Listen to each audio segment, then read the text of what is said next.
Afdhalus salati wa atamut taslim ala sayyidina Muhammadin wa ala alihi wa sahbihi ajma'in. Allahumma akhrijna min dhulumatil wahm wa aqrimna bi nuril fahm waftah alaina bi ma'rifatil ilm wa sahhil akhlaqana bil hilmi waj'alna mimman yastami'una al-qawla fayattabi'una ahsana. Hadirin jemaah Masjid Nur Darullah, kembali kita melanjutkan kajian sirah kita bersama kitab Fiqhus Sirah Nabawiyah karangan Syekh Sa'id Ramadan Al-Buti di episode ketiga tentang Ghazwatul Ahzab atau episode terakhir. Di pertemuan sebelumnya itu kita sudah membahas tentang asal muasal terjadinya Ghazwatul Ahzab dan hasil akhir dari Ghazwatul Ahzab, yang mana di Ghazwatul Ahzab ini banyak lika-likunya, termasuk kemarin sebab kemenangan kaum muslimin. Setidaknya ada dua faktor: hazimatul musyrikin biduni qital, kekalahan orang-orang musyrik, pasukan gabungan koalisi besar ini tanpa ada peperangan. Sebab kalahnya yang pertama karena ada sosok yang masuk Islam namanya Nu'aim bin Mas'ud. Ini yang mengadu domba orang-orang Quraisy dengan Bani Quraidah. Lalu yang kedua, pertolongan Allahnya adalah rihun hauja mukhifah, angin ribut yang menghancurkan kemah mereka. Nah, lalu musannif atau Syekh Sa'id Ramadan Al-Buti memberikan poin-poin penting di Ghazwatul Ahzab ini. Yang pertama, laqad kana min jumlatil wasailil harbiyah allati istamalaha al-muslimun fi hadhil ghazwah hafrul khandaq. Jadi salah satu strategi perang yang digunakan kaum muslimin di pertempuran ini adalah hafrul khandaq, menggali lubang.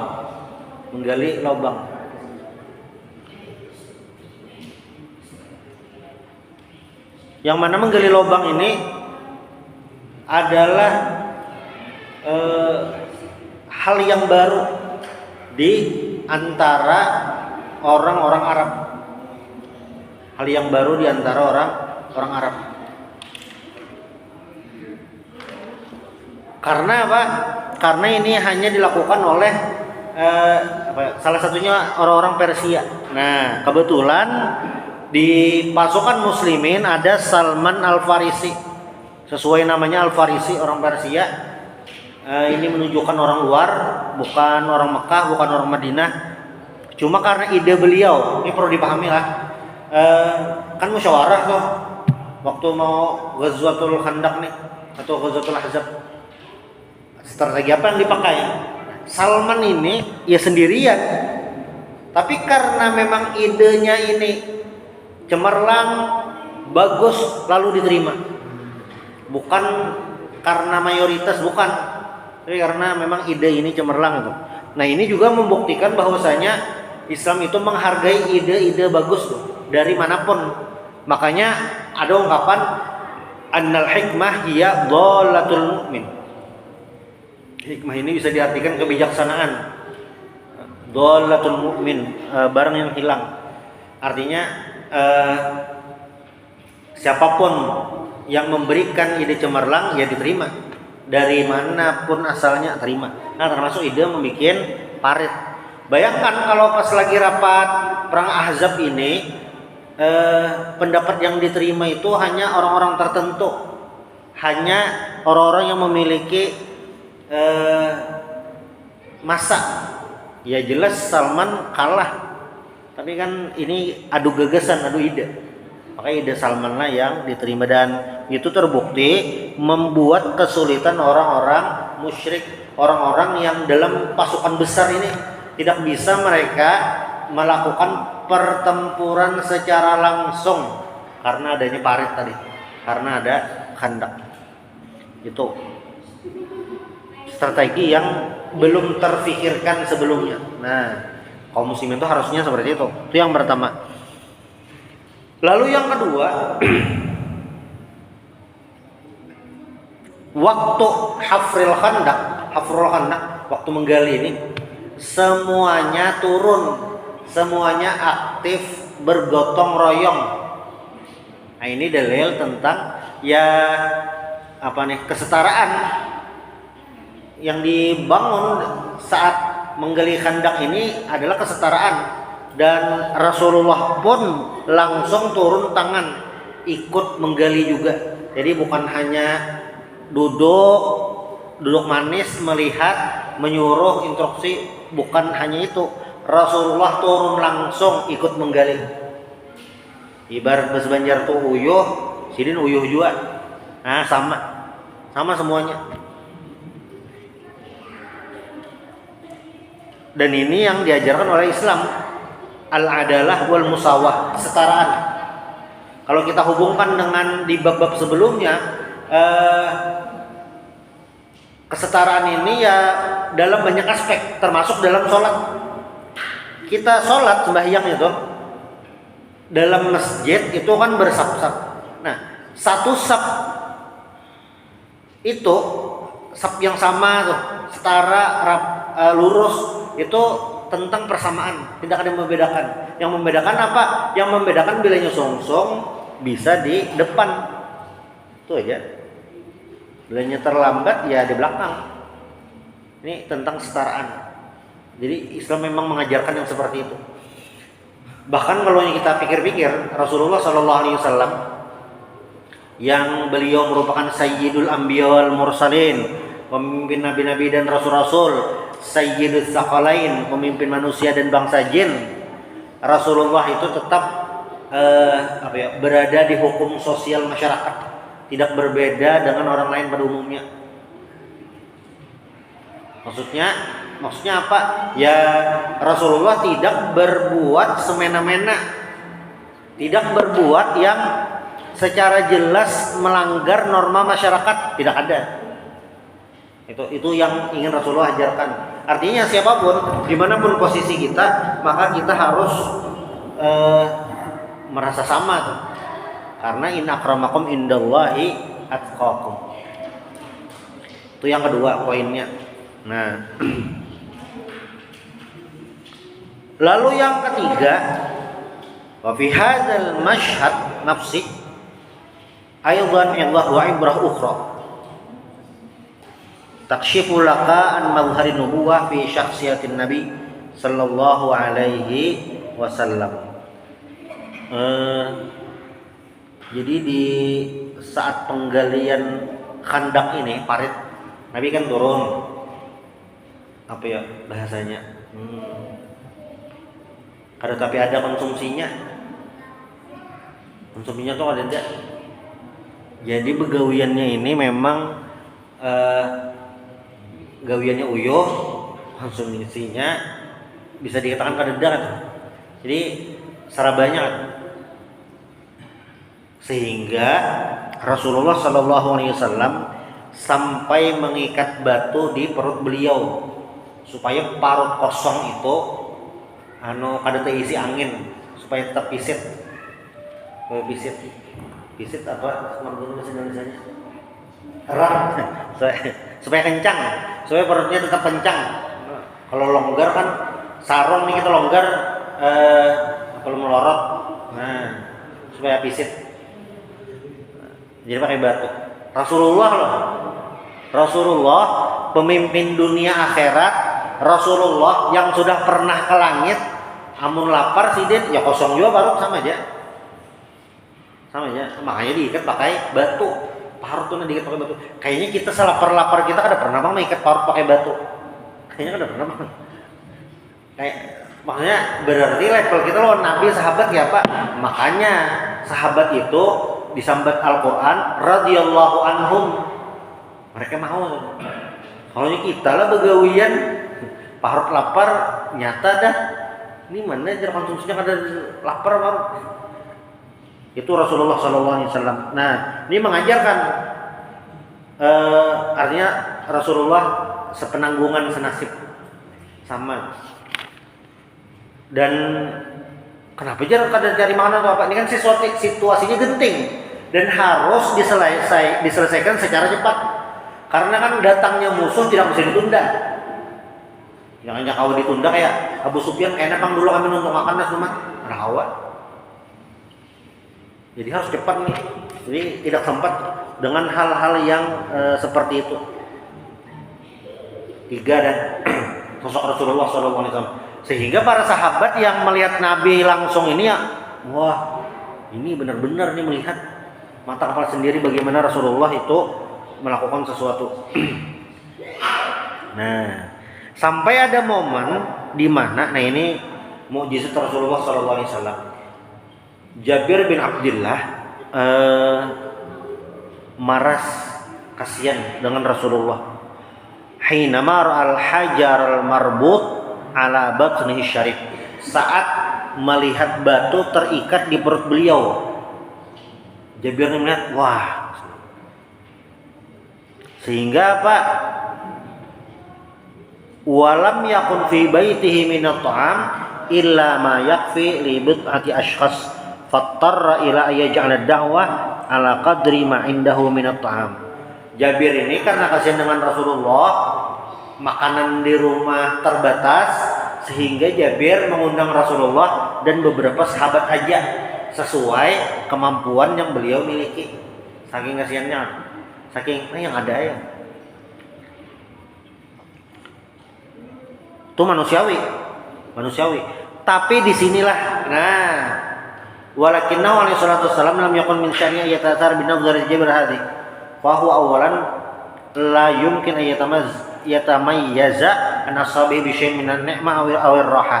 Dan ketika Rasulullah dapat undangan dari Jabir, tentu ini bukan hal yang mudah. Kenapa? Masa kata Rasulullah makan kenyang perut terisi, sahabat yang lain lapar. Rasulullah mengajarnya itu. Masa kenyang yang lain lapar. Walaupun kalau ditanya sahabat yang lain, Nabi dia yang kenyang, ya sahabat apa ya ada masalah. Cuma kan ini Rasulullah ingin mengajarkan kepada kita tentang kebersamaan. Pemimpin itu sayyidul qaum khadimuhum layan. Itu yang dilakukan Rasulullah SAW. Nah, disinilah keluar mukjizat Rasulullah Sallallahu Alaihi Wasallam. Fahiya ma ra'aita min inqilabi syati Jabirin as-saghirah ila ta'amin wafirin katsirin. Kambing yang disembelih Jabir itu kecil. Kambingnya kecil. Ya kambingnya ya cukup untuk beberapa orang lah. Kalau kayaknya menggeser kurban bisa kambingnya 4 juta 5 juta lah. Saking halusnya. Tapi karena ini mukjizat sudah beda. Sehingga apa? Syabi'a minhu mi'atus sahabah. Ratusan sahabat kenyang karena makan tadi. Ya kan Nabi yang mengotakkan harus sampai cukup sebenarnya. Cukup semuanya. Ingat, ini mukjizat. Mukjizat ini momen-momen tertentu aja. Tidak semuanya. Tidak semua momen. Dan setiap situasi itu ada hal istimewa tersendiri. Ada pernah ulun jelaskan juga di Ghazwat Uhud kemarin itu rasa takut ar-ru'b di hati kaum musyrikin sehingga mereka tidak berani menyerang lagi. Kan sudah banyak ibaratnya sudah agak menang lah musyrikin. Kaum muslimin pulang tertatih-tatih, banyak yang luka atau apa. Sebenarnya bisa serangan terakhir, tapi ditolong Allah Ta'ala dengan rasa takut yang menimpa mereka sehingga mereka pulang. Yang itu terjadi di perang berikutnya, Hamra'ul Asad. Kan Ghazwat Uhud sesudahnya Hamra'ul Asad. Cuma Hamra'ul Asad itu istilah, itu tidak terjadi perang. Cuma kan di momen itu Nabi, para sahabat membuat api unggun yang sangat besar. Kaum kafir Quraisy ketakutan lalu pulang. Sebenarnya secara fisik secara jumlah kaum kafir Quraisy itu masih bisa menyerang kaum muslimin, masih ada tenaganya, tapi tidak. Nah di situ salah satu pertolongannya. Di Ghazwatul Khandaq ini apa? Ya beda lagi, beda. Jadi ada macam-macam.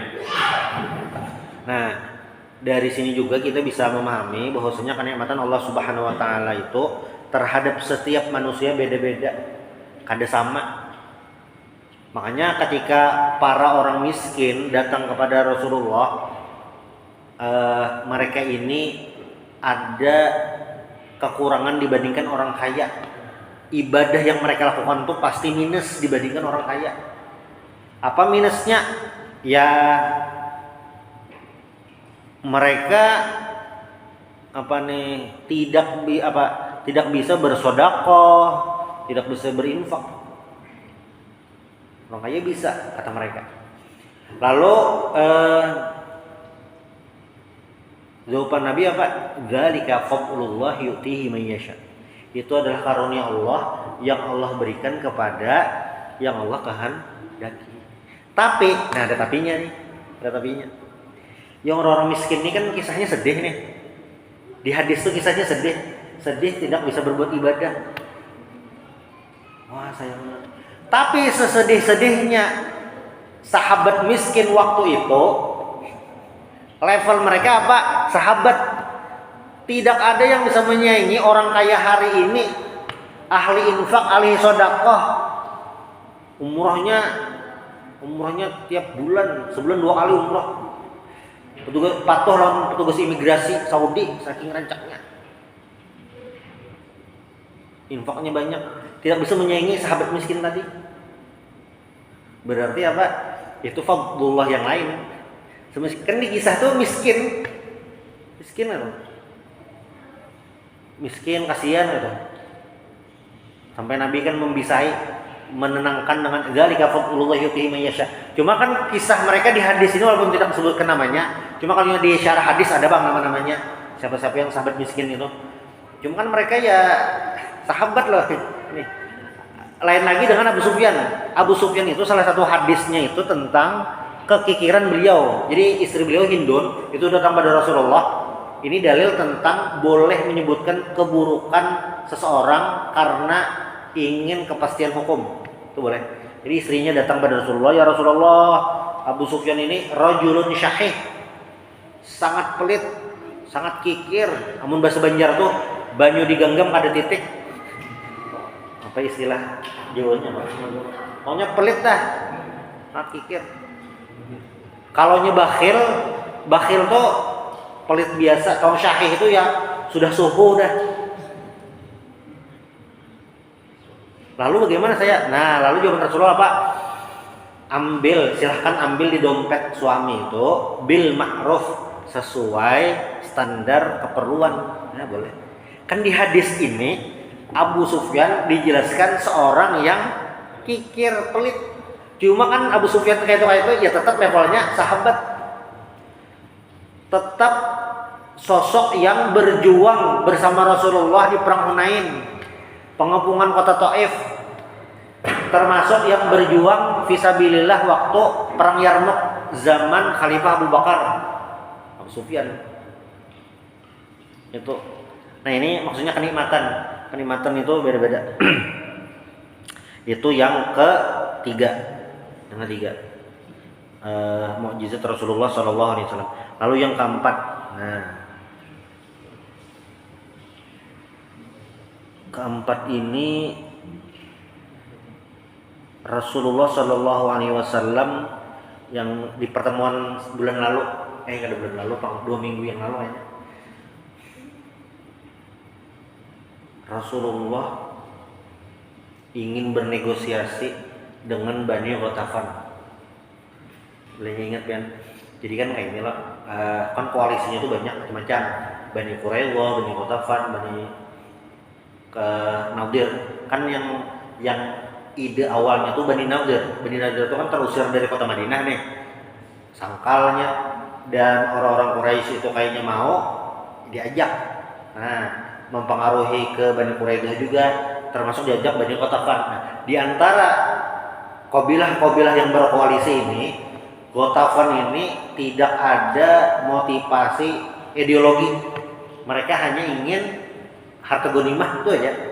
Jadi kalau dibanding yang lain, yang bisa dinegosiasi adalah Bani Ghatafan. Itu kan yang semalam Rasulullah SAW berdiskusi kepada sahabat. Ini kan kita lagi terdesak, Nabi.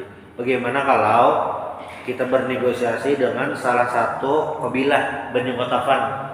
Silahkan mereka ambil beberapa hasil kebun Madinah, ya mereka pulang tidak akan menyerang kita. Nabi memusyawarahkan. Cuma, nah disinilah sahabat itu tetap bertahan loyalitas sahabat waktu itu. Jawaban sahabat apa? Tidak Rasulullah, kita tidak perlu seperti itu. Kita berjuang sampai titik darah penghabisan. Hatta yahkumullahu bainana wa bainahum. Sampai Allah memutuskan siapa yang menang. Wah, mantap ya Nabi. Ya terus kita berarti ada perlu negosiasi. Itu yang keempat. Ini karena kaum muslimin 3.000, musuhnya 10.000, sama ini dibanding 1 juga. Cuma dibandingkan Uhud, Badar, ini dikepung. Kalau mana?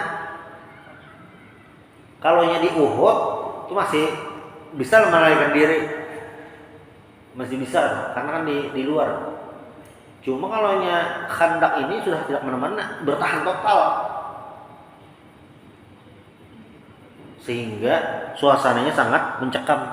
Tapi ternyata sahabat yang di dalam itu, walaupun itu mencekam, sulit, tapi mereka tahu apa yang harus diperjuangkan, itu kelihatan.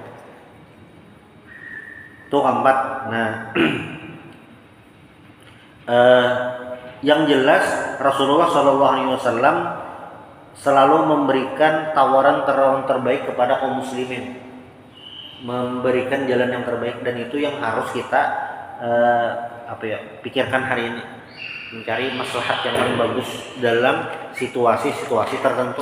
Ambil yang paling menguntungkan yang mana? Nah itu ada mana yang bagus.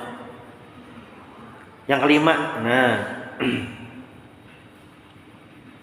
yang kelima itu adalah bagaimana kaum muslimin menang, kaum musyrikin kalah.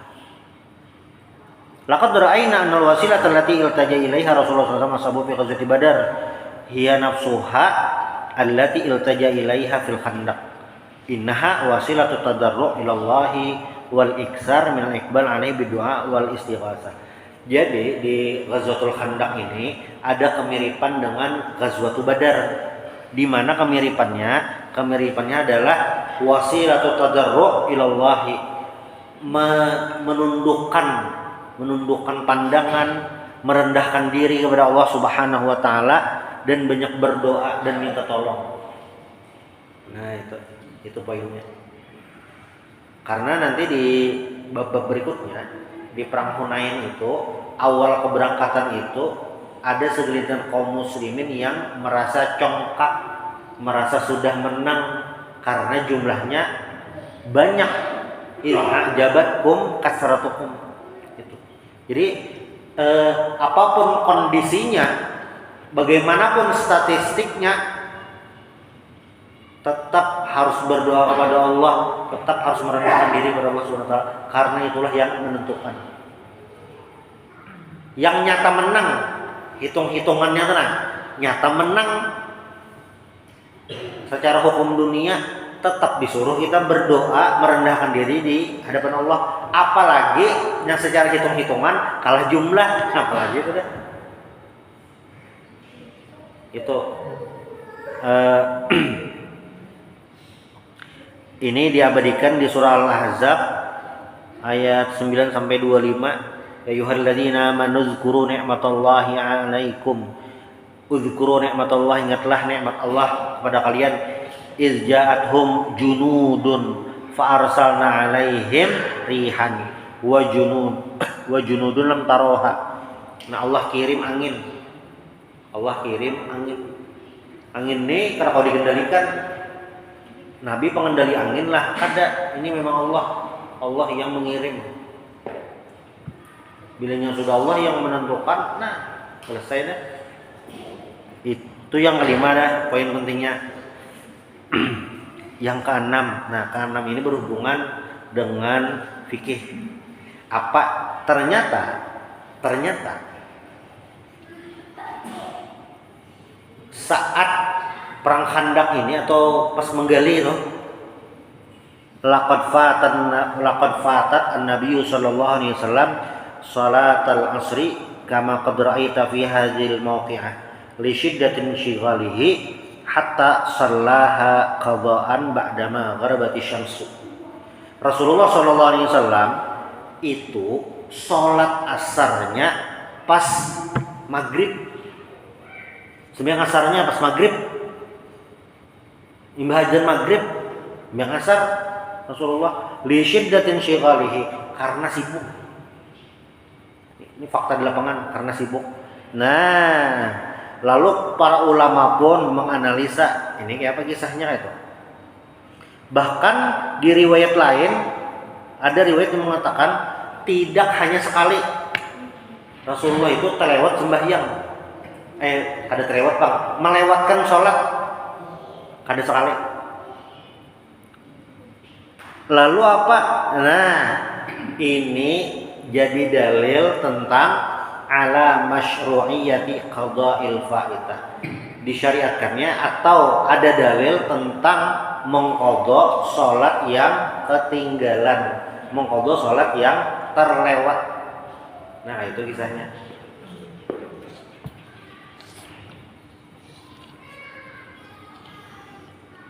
Wala yang qadu hadhihi dilalah ma dhahaba ilaihi al-bab min anna ta'khir as-salat li mithli dzalika insyghal kana jaizan. Ini jangan sampai salah paham lah. Maksudnya boleh melambatkan sembahyang karena sibuk, lain itunya. Bilanya apa ngarannya nih? Bilanya sibuk boleh lambat sembahyang. Nah, itu rumusnya jadi apa ya? Jadi camur.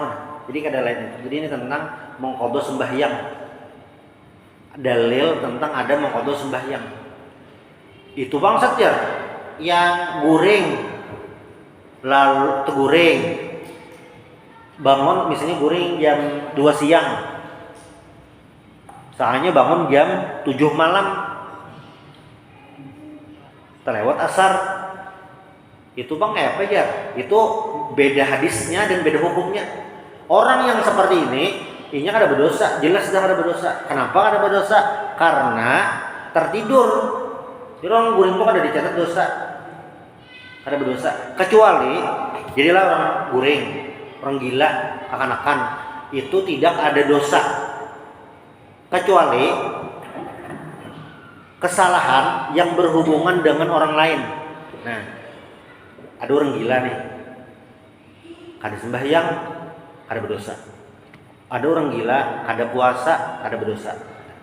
Ada orang guring, terlewat sembahyang, kada berdosa. Ada kekanakan, belum balik, kada sembahyangnya, kada berdosa. Sudahlah. Tapi bila melakukan kesalahan dengan orang lain, contoh ada kekanakan menawak rumah orang, pecah kacanya, itu kan dosa kepada orang lain tuh. Memang kada berdosa, tapi si wali anak wajib mengganti kaca orang tadi. Jadi hukumnya kada berdosa bang, ini belum dicatat lagi, tapi wajib mengganti. Orang gila bang sama. Bilanya ada bisi keluarga orang gila, lalu orang gila ini memecahkan kaca mobil Ustaz Margono misalnya.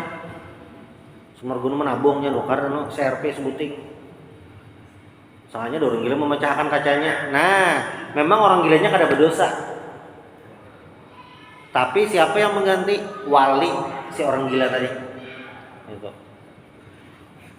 Orang guring mungkin. Orang guringnya mah igaunya lalu memecahkan kaca rumah orang. Wajiblah mengganti. Wajibnya mengganti. Berdosa lah ada karenanya guring. Itu yang harus dipahami lah. Nah, ini dalil tentang mengqadha salat. Nah, Itu sebutin kejadian. Dan nanti beririsan dengan kejadian di Bani Quraidah. Kalau Ghazwatul Uhud selesai, langsung disambung Ghazwah Hamra'ul Asad. Kayak disambung tuh nah. Tapi kalau Ghazwatul Khandaq ini sambungannya Ghazwatul Bani Quraidah. Nah, di kejadian itu ini yang jadi pembahasan ulama nih tentang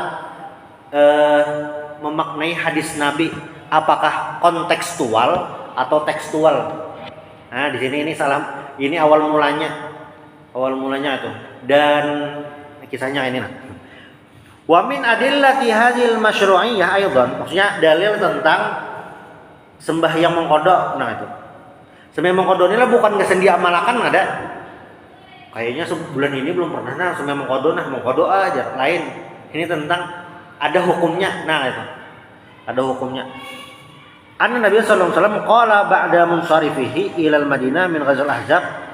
Jadi pas selesai pulang dari Ghazwatul Ahzab ada wahyu untuk menyerang ke Bani Quraidah. Dia langsung berangkat. Nah, lalu Nabi memberikan instruksi, la yusalliyanna hadun al-asra awidh zuhra, riwayatnya dua lah. Sembahyang zuhur atau sembahyang asar. Illa fi Bani Quraidah. Terjemahnya kayak ini nah. Kayaknya lebih masyhur sembahyang asar, Bang. Lebih masyhur. Mungkin kira Nabi ini bepadah kira-kira jam 3-an lah. Kira jam 3-an atau jam setengah 3 lah. Kalian jangan sholat asar kecuali di kampungnya Bani Quraidah. Dah itu aja. Instruksi Nabi itu aja.